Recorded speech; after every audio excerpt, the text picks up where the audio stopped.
y hemos estado trabajando unos temas muy interesantes acerca de conociendo a Jehová Dios. ¿Y por qué decimos Jehová Dios? En el tiempo de hoy en que estamos viviendo está lo que se conoce como el pluralismo religioso. Hay muchas religiones y muchas personas tienen distintos dioses y llaman Dios a su creencia en su línea de pensamiento. ¿Y por qué decimos Jehová Dios? Porque yo del Dios que estoy hablando es el único Dios verdadero. Del Dios que yo estoy hablando es del Dios de las Sagradas Escrituras. El Dios del que yo estoy hablando se llama Jehová. Y por eso siempre que usamos la expresión de Jehová, Dios, ¿por qué? Porque queremos dejar claro que al Dios que le servimos y del Dios que estamos hablando es Jehová Dios, el que es revelado en las Sagradas Escrituras que nosotros disfrutamos hoy en día y tenemos en nuestras manos. Y hemos trabajado este tema de conociendo a Jehová Dios y hemos visto distintos aspectos. Hemos visto la Trinidad, las implicaciones de la Trinidad para nosotros. Vimos a Jehová Dios Padre, vimos su paternidad en cuanto a todo lo que es relacionado a este Padre, eso como la creación, como nosotros como hijos adoptivos. Y en el programa pasado comenzamos a trabajar entonces la parte de el Hijo de Jehová Dios dentro de la Trinidad, el Hijo, la segunda persona de la Trinidad. Y vimos que este Hijo tiene una preexistencia. Este Hijo se reveló y encarnó, estuvo en medio nuestro, vimos la vida de él mientras estuvo acá en la tierra con nosotros, vimos su muerte, para qué, por qué y cómo, y vimos la resurrección de este hijo. Y todo eso lo vimos en el programa pasado, amado hermano. Le invitamos que usted busque los programas anteriores si desea poder profundizar en cada uno de estos temas y estos aspectos, porque sabemos que es de bendición. Y si es de bendición, comparta el programa, porque según es de bendición para usted, es de bendición para los demás, amado hermano. Y quedamos entonces que para culminar, tratando, ¿verdad?, de una manera resumida y concisa, el poder hablar de Cristo, el Hijo, para culminar en la noche de hoy, vamos a trabajar entonces la ascensión de este Hijo. Vamos a trabajar la venida de este Hijo por la iglesia y vamos a trabajar la venida de este Hijo con la iglesia. Que tenemos que aprender a diferenciarlos, amados hermanos, y tenemos que tener cuidado cuando estudiamos estas profecías y tratar de hacerlo de la manera más exacta y más bíblica, sin que la interpretación que le demos se salga de contexto con todo lo que el resto de las Sagradas Escrituras nos presenta. Y eso es lo que pretendemos hacer en la noche de hoy, en este estudio de hoy. Saludamos a todos los hermanos que se conectan, saludamos a todos los hermanos de Ministerios Cristianos Arca Evangélica desde New Jersey, Florida, Cuba, República Dominicana, Haití, Costa Rica, Honduras, Venezuela, Nicaragua, todos los lugares que el Señor nos ha dado el privilegio de llegar y haber compartido con ustedes en algún momento.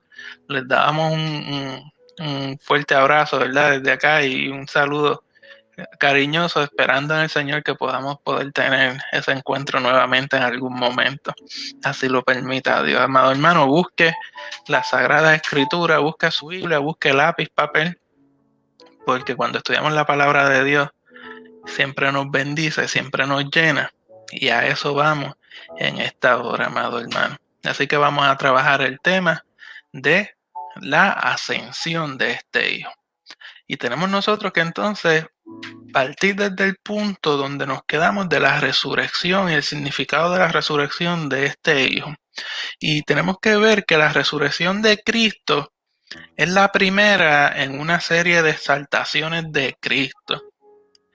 su ascensión a los cielos puede ser considerada tal vez como el segundo paso más importante de esta exaltación de Cristo. Y tan es así que está registrado en registrado en distintos libros de las Sagradas Escrituras, pero de una manera directa y que no haya nada de duda. Lo encontramos en Marcos, en Lucas y en Hechos. Y si buscamos Marcos capítulo 16, versículo 19, vamos a ver lo siguiente.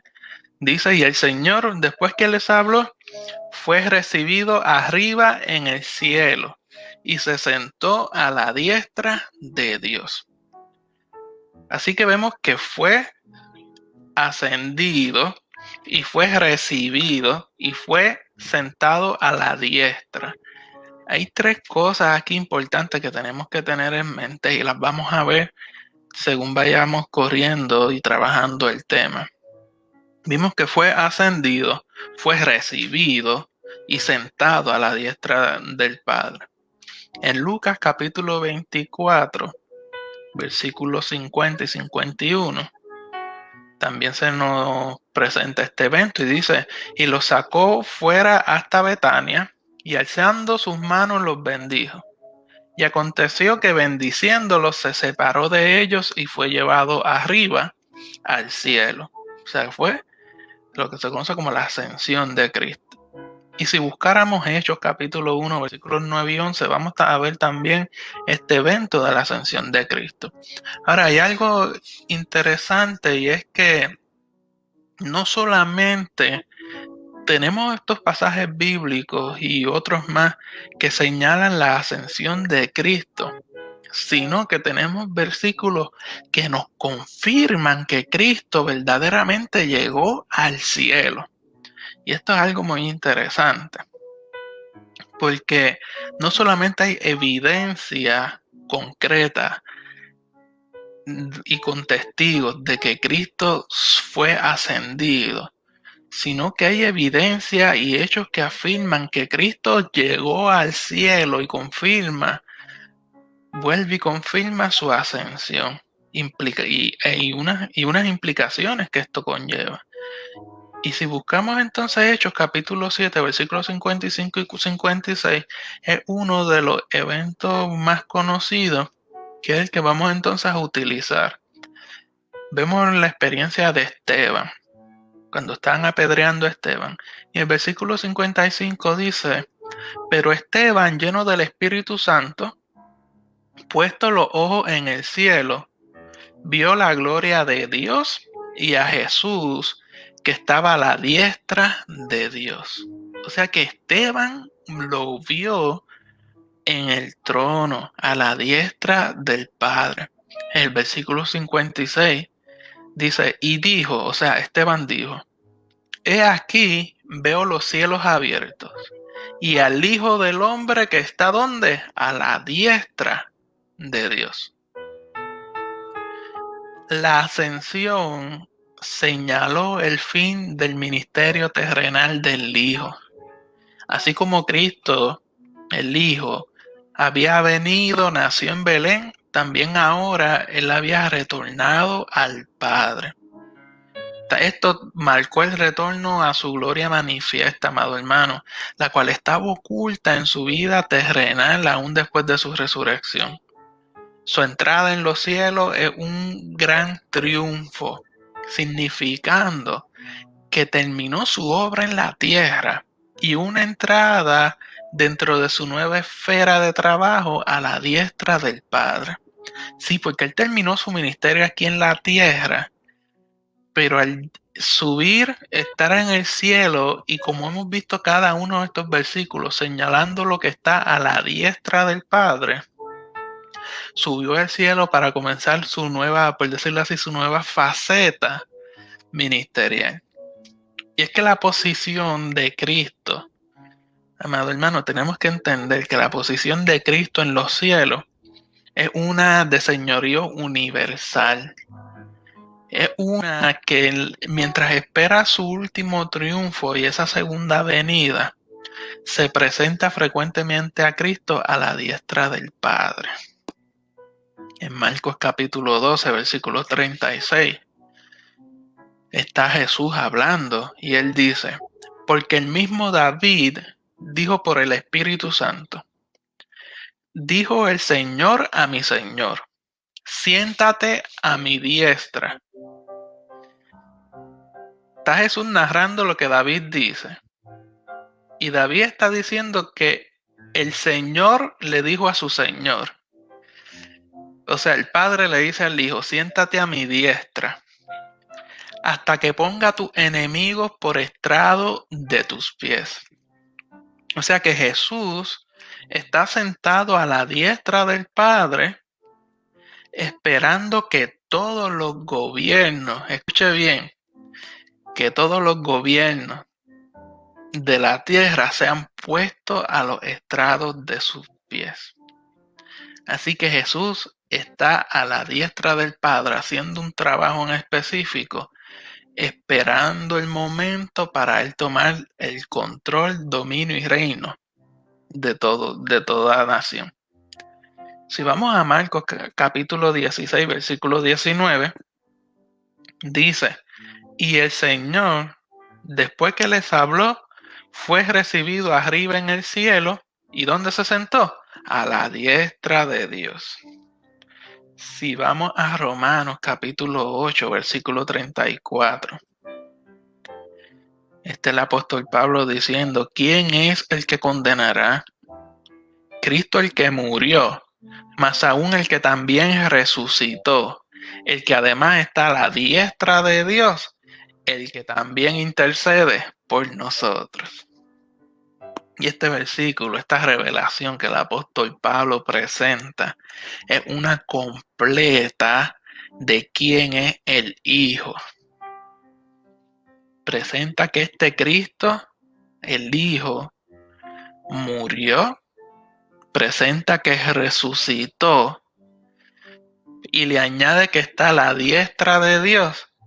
Y entonces lo presenta en su función actual a la diestra del Dios Padre, que dice que es que intercede por nosotros.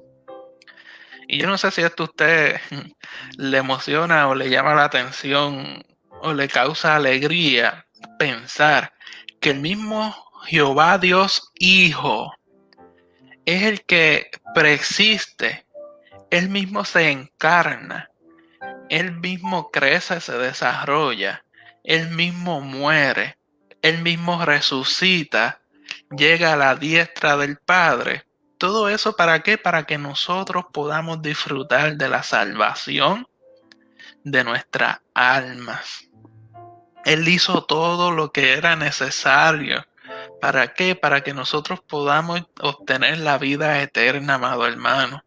Y no solamente que cumple con todas las partes, naciendo, muriendo, resucitando, sino que aún después de eso va a la diestra del Padre y está ¿qué? Intercediendo por nosotros. Y este pasaje entonces nos deja claro la obra actual de Cristo Jesús, Dios Hijo, a la diestra del Padre. Pues nosotros podríamos decir o presentar que la obra de Cristo en los cielos tiene distintas características o distintas obras que le está haciendo. Podríamos presentarlo como el último Adán y cabeza de la nueva creación. Podríamos presentarlo como la cabeza del cuerpo de Cristo. Podríamos presentarlo como el gran pastor de sus ovejas porque está intercediendo, buscando el cuidado para nosotros. Podemos verlo como la vid verdadera en relación a las ramas. Podemos verlo como la piedra de ángulo que nos presentan las Sagradas Escrituras en relación a la iglesia como unas piedras de un edificio que van edificándose sobre esta piedra angular. Pero amado hermano, me llama la atención que la función que es señalada y exaltada en las Sagradas Escrituras es de un Dios Hijo en función de sumo sacerdote para la iglesia.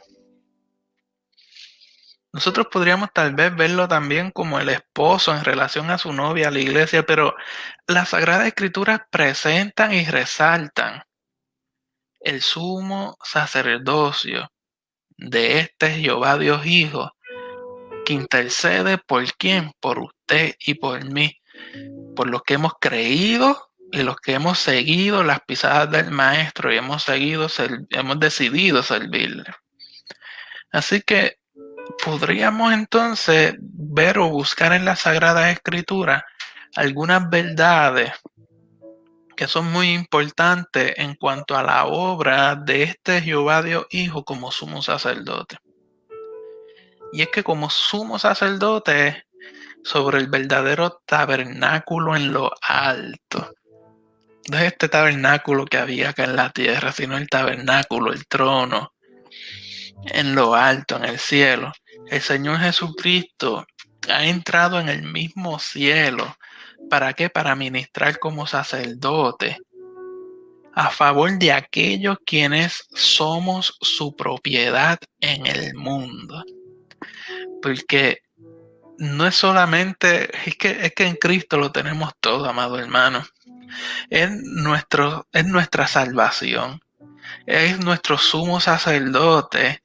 Está intercediendo y es nuestro Señor Jesucristo, es nuestro dueño.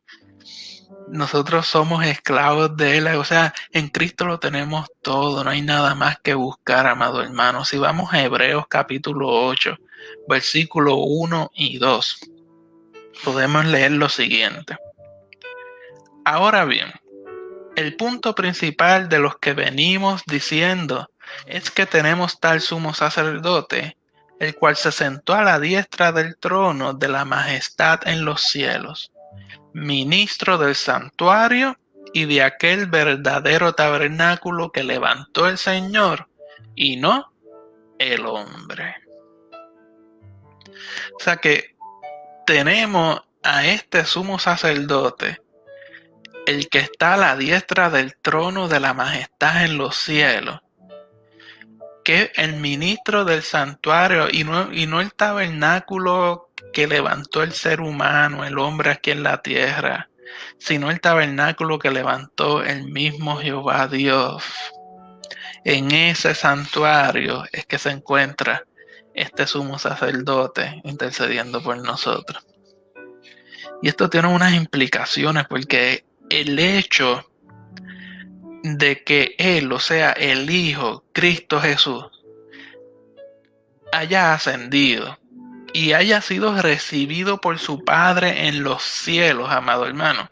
Esto es para nosotros una evidencia de que el ministerio de Cristo Jesús aquí en la tierra fue aceptado.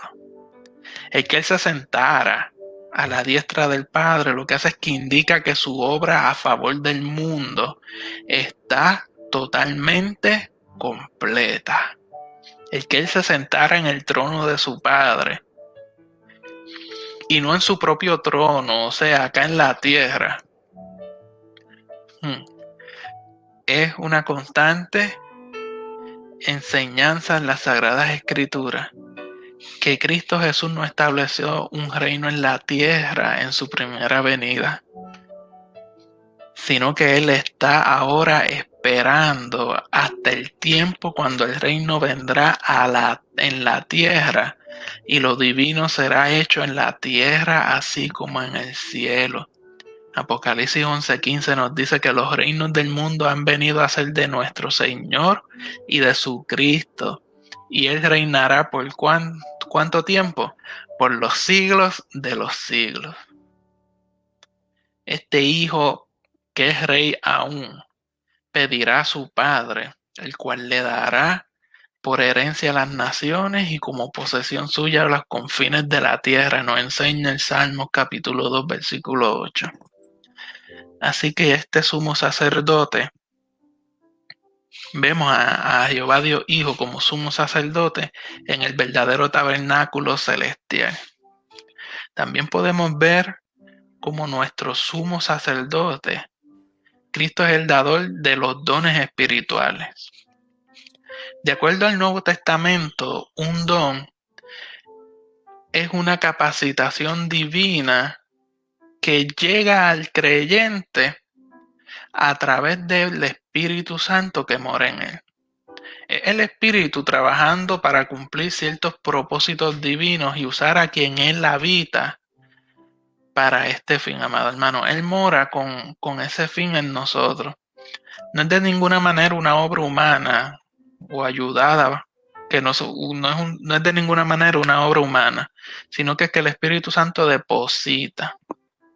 Y aunque ciertos dones podríamos tal vez identificarlos como dones generales que están mencionados en la Sagrada Escritura, la verdad es que la variedad posible de los dones para los creyentes es totalmente innumerable.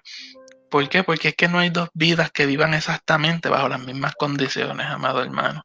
Todos nosotros vivimos en condiciones diferentes, por tanto, el Hijo, por medio del Espíritu Santo, deposita en nosotros dones distintos, capacidades distintas. Y veamos entonces el libro de Romanos, capítulo 12, versículos 3 al 8.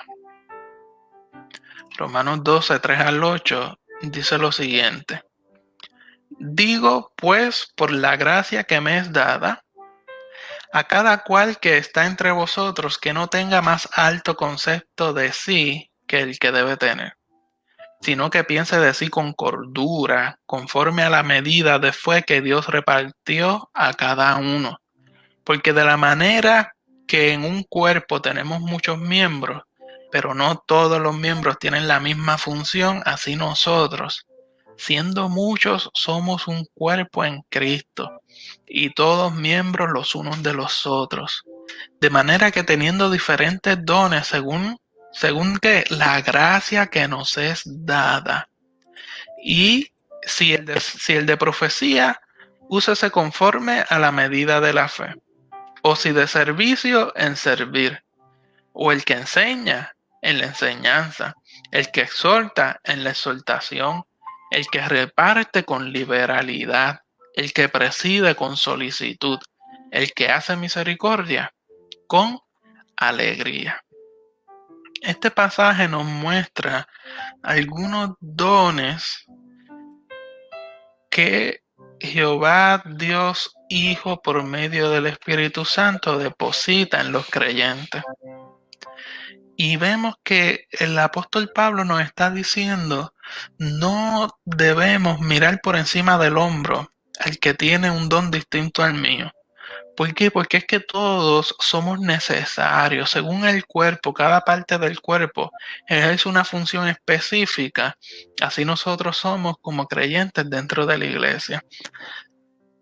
Podemos varias personas tener el don de enseñanza, pero dentro de la diversidad que se manifiesta en el cuerpo de Cristo, cada uno tendrá tal vez el don de enseñanza con características distintas.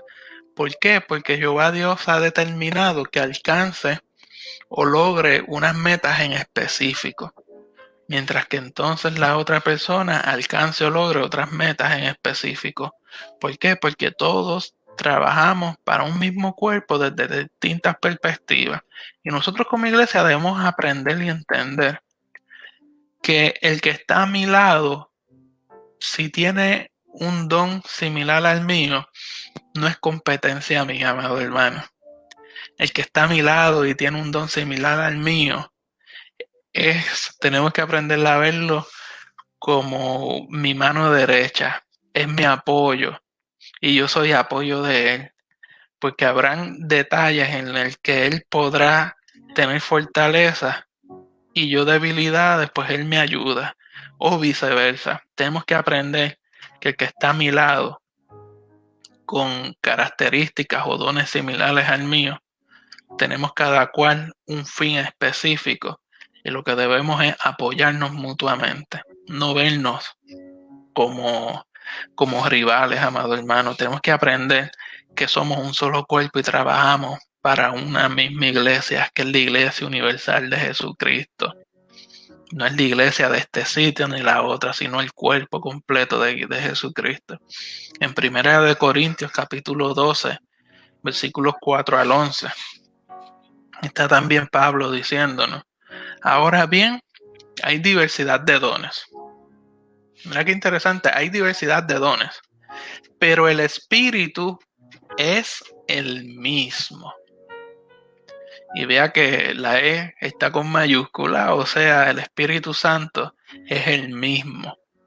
Y hay diversidad, el versículo 5 dice, y hay diversidad de ministerios, pero el Señor es el mismo. Y hay diversidad de operaciones, pero Dios que hace todas las cosas en todos es el mismo. Pero a cada uno le es dada la manifestación del Espíritu para provecho, porque a este es dada por el Espíritu palabra de sabiduría, a otro palabra de ciencia según el mismo Espíritu, a otro fe por el mismo Espíritu, y a otro dones de sanidades por el mismo Espíritu, a otro el hacer milagros, a otro profecía, a otro discernimiento de espíritus, a otro diversos géneros de lengua, y a otro interpretación de lenguas. Pero todas estas cosas las hace uno y el mismo Espíritu, repartiendo a cada uno en particular como Él quiere. O sea, qué asunto del Espíritu depositar en cada persona según Él quiere.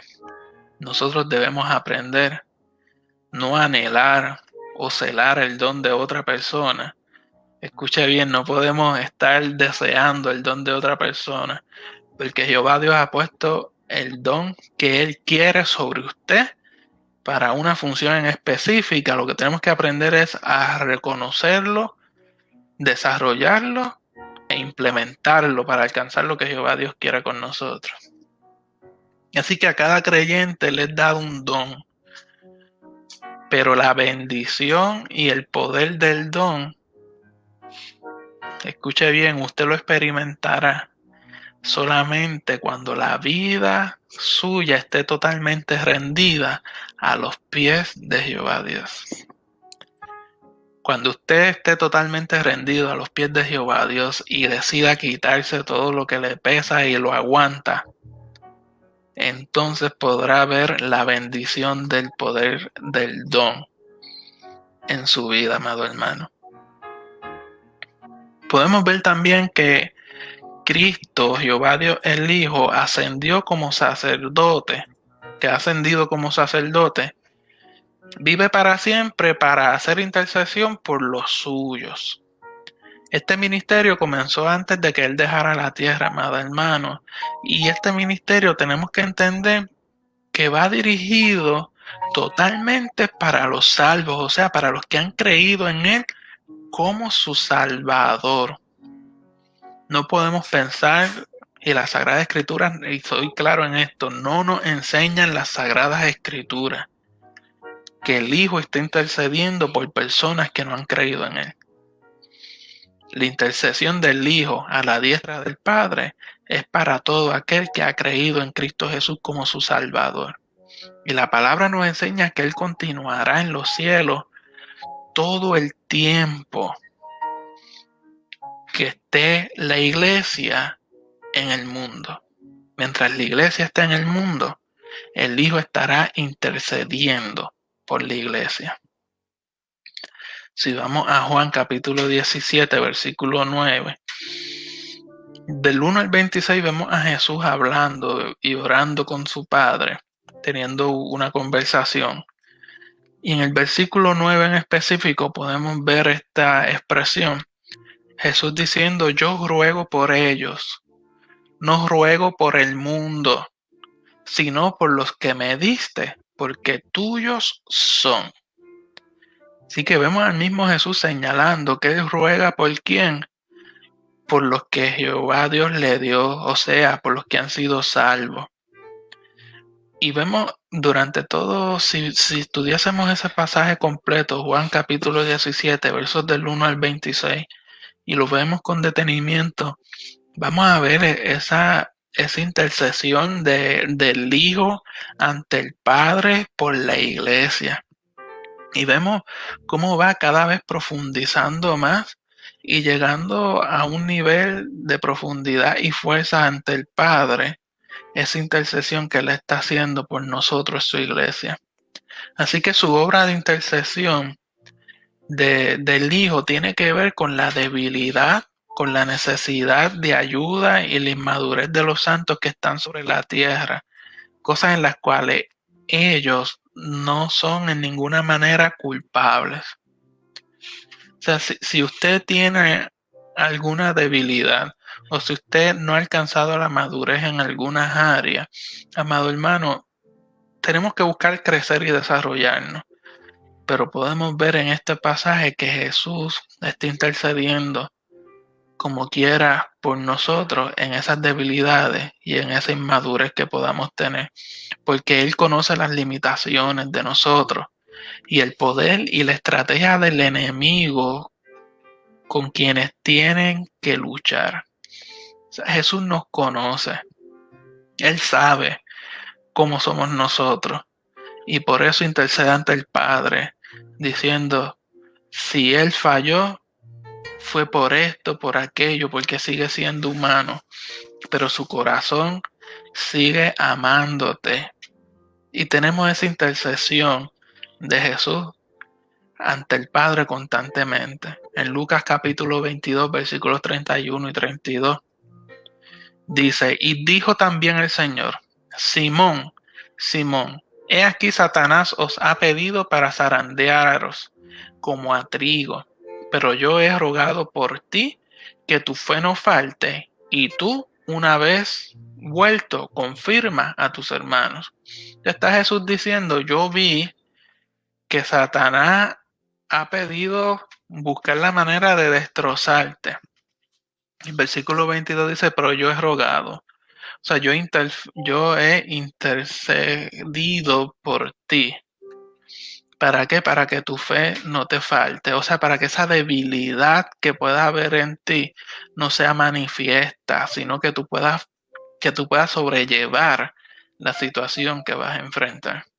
Y es que la intercesión sacerdotal de Cristo no es solamente eficaz, sino que también, amado hermano, es constante, no tiene fin. Esa intercesión estará hasta que la iglesia sea levantada. Los sacerdotes de la antigüedad, ellos fallaron a causa de la muerte. ¿Por qué? Porque ellos morían y hasta ahí su función llegaba. Pero sabes que Cristo, dado a que vive por siempre y para siempre, amado hermano, tiene un sacerdocio inmutable. El sacerdocio de Cristo nunca tendrá fin por la iglesia. Así que debemos nosotros aprender y entender que tenemos al Hijo intercediendo por nosotros a la diestra del Padre.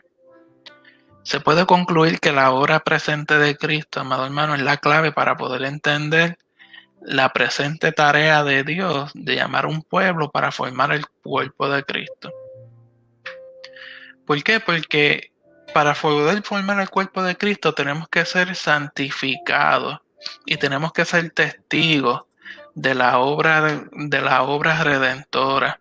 Y nosotros como humanos que somos podemos debilitarnos y podemos tener deslices, pero tenemos a este Jehová Dios Hijo, Cristo Jesús, nuestro Salvador y sumo sacerdote, intercediendo por cada uno de nosotros.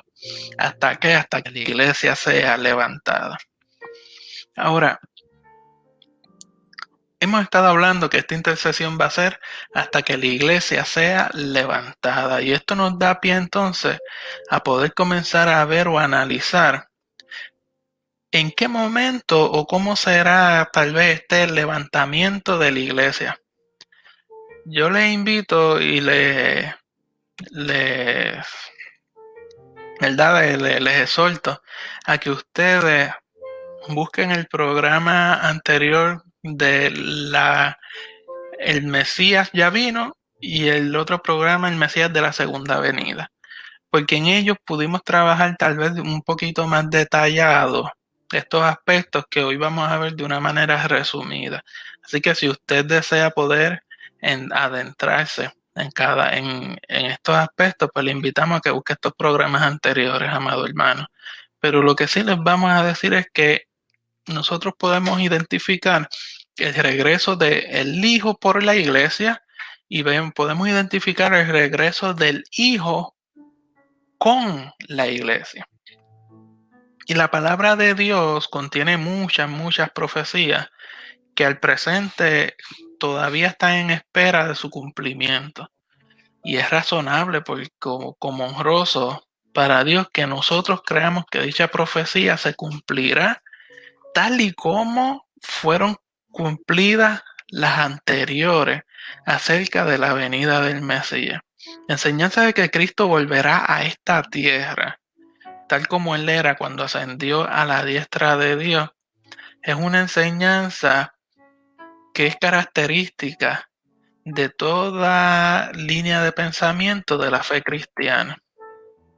Y si vamos a Hechos capítulo 1, versículo 11, podríamos ver que es tan clara y tan presentada y tan evidente esta profecía que, como dijimos, toda línea de pensamiento o creencia de la cristiandad la ha adoptado. Ahora, esto es una doctrina, una enseñanza que nosotros debemos estudiar totalmente con cuidado y con un verdadero espíritu de discernimiento. ¿Por qué? Porque por el mero hecho de ser profecías y que no han tenido cumplimiento, surgen muchas variantes o muchas interpretaciones acerca de esta. En consideración con la profecía, como se relaciona como la futura venida de Jesucristo, hay muchas personas que distinguen la venida de Cristo por su iglesia, refiriéndose al arrebatamiento. Que esto no es otra cosa que tomar a los santos, o sea, a la iglesia hacia el cielo, y la separan de su venida con sus santos o con la iglesia para establecer entonces su reino. Esto es considerado como la segunda venida formal de Cristo Jesús aquí en la tierra. ¿Y para qué vendrá? Para reinar por 1000 años. Ahora, en estos acontecimientos, tanto para uno como para el otro, hay tanto para el arrebatamiento como para la segunda venida formal, para reinar por 1000 años, hay unos acontecimientos que predicen estos eventos que nosotros debemos aprender a estudiarlos y poder identificar cuál va de uno y cuál va de otro. Aunque los acontecimientos de los últimos tiempos que ocurren después del arrebatamiento de la iglesia son dados en muchas profecías en el Antiguo y Nuevo Testamento, la verdad de que Cristo vendría primero por su iglesia no fue revelada en el Antiguo Testamento, sino en el Nuevo. Me explico. Las profecías y los señalamientos de que Cristo viene por segunda vez y reinará están totalmente claros tanto en el Antiguo como en el Nuevo Testamento. Ahora, las profecías y los señalamientos de que Cristo vendrá primero por su iglesia a arrebatarla, solamente lo vamos a encontrar en el Nuevo Testamento. Así que cuando vea usted una segunda venida en el Antiguo Testamento, puede ver de que estará hablando para el momento de el reinado por 1000 años.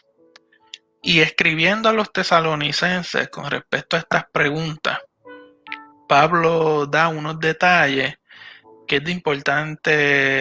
son importantes para nosotros. Y si vamos a 1 Tesalonicenses, versículo 4, del 13 al 18, podemos leer lo siguiente.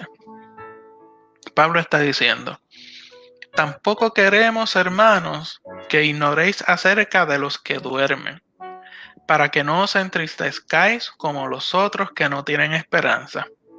Porque si creemos que Jesús murió y resucitó, así también traerá Dios con Jesús a los que durmieron con él. Por lo cual os decimos esto en palabra del Señor, que nosotros que vivimos, que habremos quedado hasta la venida del Señor, no precederemos a los que durmieron. Porque el Señor mismo con voz de mando, con voz de arcángel y con trompeta de Dios descenderá del cielo, y los muertos en Cristo resucitarán primero. Luego nosotros los que vivimos, los que hayamos quedado, seremos arrebatados juntamente con ellos en las nubes para recibir al Señor en el aire. Y así estaremos siempre con el Señor. Por tanto, alentaos los unos a los otros con estas palabras. En estos versículos, en el 16 y 17, dice: porque el Señor mismo con voz de mando, con voz de arcángel y con trompeta de Dios descenderá del cielo, y los muertos en Cristo resucitarán primero. Luego nosotros los que vivimos, los que hayamos quedado, seremos arrebatados juntamente con ellos en las nubes para recibir al Señor en el aire. Y así estaremos siempre con el Señor. El orden de estos acontecimientos de la venida de Cristo por sus santos comienza con el dejar su trono en los cielos. Recuerde que Él está en su trono a la diestra del Padre. Él lo deja y comienza a descender en el aire sobre la tierra. Dará una exclamación, o sea, por eso dice una voz de mando. Y esto será acompañado por la triunfante voz del arcángel Miguel. Lo que el texto dice es que el Señor hablará con su voz de arcángel. No que quien hablará será el arcángel Miguel, sino que hablará con su voz de arcángel. Y el sonido de la trompeta de Dios. En obediencia al mandato de Cristo, los cristianos que han muerto serán levantados de la muerte. La teoría de que el arrebatamiento sucede antes del fin de los tiempos es la que se conoce como la teoría de pretribulación. Y está en contraste con la teoría de post-tribulación, que esta señala que la venida de Cristo por sus santos y con sus santos, la venida de Cristo por y con sus santos es un mismo evento. La pregunta de cuál de estas teorías es la correcta, amado hermano, lo que tenemos que decir es que depende de cuán literalmente se interprete la profecía. Lo que nosotros sí podemos ver, y nuestra línea de pensamiento, es que podemos nosotros encontrar un número variado de diferencias entre ambos acontecimientos. Primero, esta venida de Cristo por sus santos para tomarlos hacia la casa del Padre en los cielos es obviamente un movimiento, o sea, desde la tierra al cielo, mientras que su venida con sus santos es un movimiento desde el cielo a la tierra, cuando Cristo retorna del monte de los olivos y establece su reino. Lo otro que podemos ver es que el arrebatamiento, los santos que viven son arrebatados, mientras que ningún santo es trasladado en conexión con la segunda venida de Cristo a la tierra. En el arrebatamiento los santos son arrebatados, son levantados. Y cuando Él venga en su segunda venida, no se presenta ningún traslado de un santo hacia el cielo. En el arrebatamiento, los santos, la iglesia, van al cielo. Mientras que en la segunda venida, los santos que quedan en la tierra, sin ser arrebatados. En el arrebatamiento nosotros podemos ver que el mundo se queda sin cambiar y se queda sin juzgar y continúa el pecado. Mientras que en la segunda venida de Cristo, el mundo vemos que es juzgado y que se establece la justicia aquí en la tierra. Así que estamos viendo características del arrebatamiento y características de la segunda venida. Nosotros podemos ver también que en el arrebatamiento de la iglesia, es una liberación del día de la maldición que sigue. Mientras que la segunda venida es una liberación de aquellos que han creído en Cristo durante el tiempo de la tribulación. En el arrebatamiento se libera a los que han creído en Cristo de la tribulación. Y en la segunda venida se libera a los que han vivido durante la tribulación y han creído en Cristo. En el arrebatamiento siempre se describe como un acontecimiento que es inminente, que va a pasar ya, que esto pronto va a suceder, que puede ocurrir en cualquier momento. Mientras que la segunda venida de Cristo a la tierra, en la Sagrada Escritura la podemos ver que es precedida por muchos signos y eventos. O sea, hay una cantidad de eventos proféticos que hay que van a ocurrir antes de ¿qué? De la segunda venida de Cristo. Mientras que en el arrebatamiento, en la Sagrada Escritura, siempre vamos a ver que es un evento que está inminente, que está a la vuelta de la esquina. Y así hay muchas otras características que nos ayudan a interpretar o a establecer la diferencia entre el arrebatamiento y la segunda venida de Cristo. Ahora, hay unos factores que podemos identificar del regreso con la iglesia.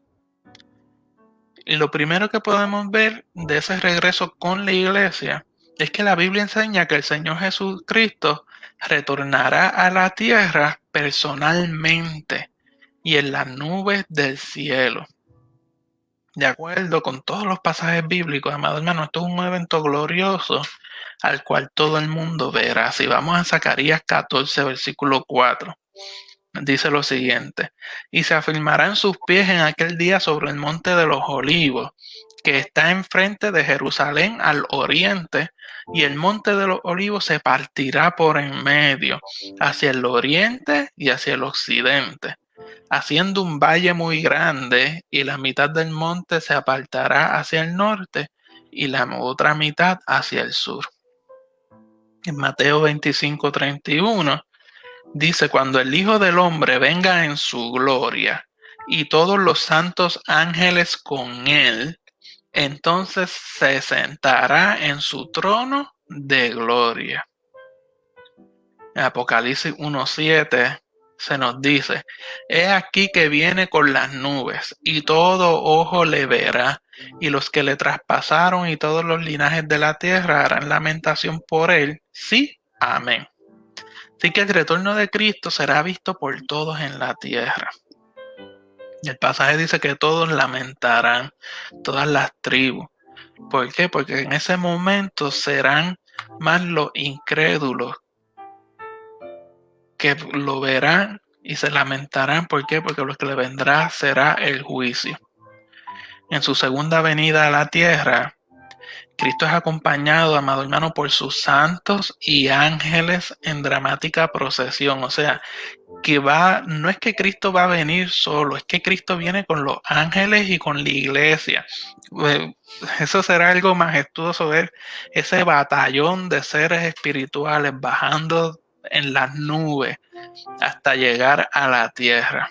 Y esto se describe en detalle. Si fuésemos a Apocalipsis 19, versículos 11 al 16, podemos ver esto. Podemos verlo, Juan describiéndolo, diciendo que ve el cielo abierto y un caballo blanco, y el que lo montaba se llamaba Fiel y Verdadero, y con justicia juzga y pelea. Sus ojos eran como llama de fuego, y había en su cabeza muchas diademas, y tenía un nombre escrito que ninguno conocía sino él mismo. Estaba vestido de una ropa teñida en sangre, y su nombre es el Verbo de Dios. Y dice: y los ejércitos celestiales vestidos de lino finísimo, blanco y limpio.